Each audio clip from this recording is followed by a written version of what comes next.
Good to see you again, Inquisitor. Allow me to introduce Professor Bram Kenrick. He's the reason we're out here. A pleasure to meet you, Your Worship. Professor Kenrick teaches at the University of Orlais. I came on an exchange program from Starkhaven. While in Val Royeaux, I've found something incredible. After 800 years, we may be able to determine the final resting place of the last Inquisitor.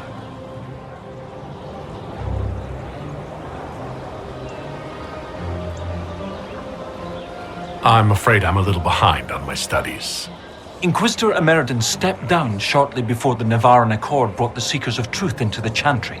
He hunted demons, dragons, and dangerous apostates in a time before Templars even existed. I'm all for history if it means tracking down the equipment of a famous demon hunter. If the last Inquisitor has been missing for 800 years, it's only fitting that today's Inquisition helped find him. Your scouts have gathered artifacts from the area. They may help us discover what Inquisitor Emeridon was doing. I have news as well.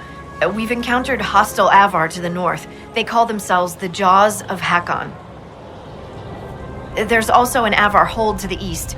Unlike the Jaws of Hakkon, they've been friendly so far. The Jaws of Hakkon? They're hostile Avar who attack any Inquisition agents or researchers who get close. We've sent soldiers for defense, but the Hakkonites are cunning, merciless, and know the basin better than we do. I'm afraid our men will not be able to hold out long.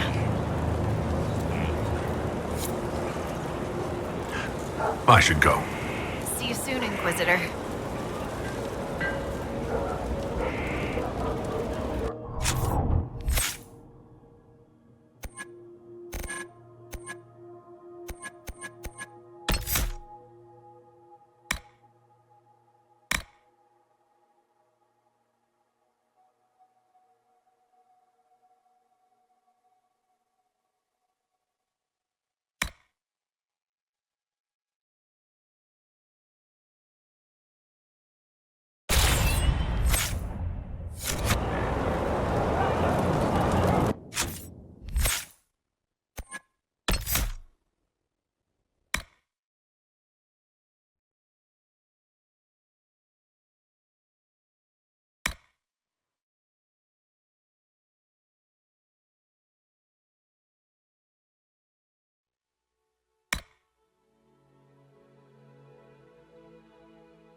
Scout Harding has an impressive team.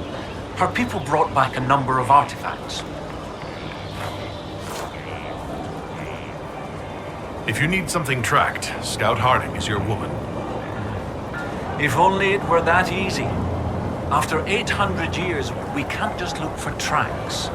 Barring enchantment, cloth and leather will have long since rotted away. Only metal and stone remain recognizable. Complicating this are recent pieces the Avar left behind, and of course ancient pieces dating back to Tevinter. Fortunately, thanks to some period-specific buckling, I've been able to track our last Inquisitor. You You said there were pieces dating back to Tevinter? Yes, while it's rare to see Tevinter ruins so far south, the Imperium once had an outpost of some sort here. They might have built it as a ritual site. I'm not sure what military value it could have. In any event, it's muddled up the research slightly, but I've accounted for it.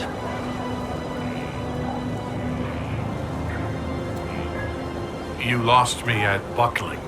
You'd think that a buckle was a buckle, but ever since people started belting on weapons, they've been adding bits. One piece here has a dragon engraving.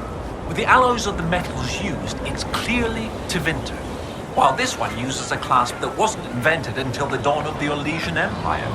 And when it comes to historical research, you might say we have to buckle down.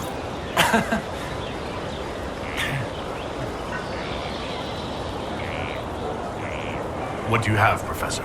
Everything so far points to the shore not far to the south. There was some sort of battle near the shoreline. They were in a hurry. The scouts reported an island near an Avar fishing camp, but the Avar won't say much about it. What makes you think the last Inquisitor was fighting? There's a clasp here common to armorlings. It's clearly torn. That only happens from a heavy shearing blow, like large claws or an axe. Then there's the dagger. Silverite, with a stylized dragon pommel and an inscription reading Cordilis. That dagger had to be a gift from Cordilis Dracon, first emperor of Orlais. No one would just lose such a thing. What can you tell me about the Avar fishing camp? Not much.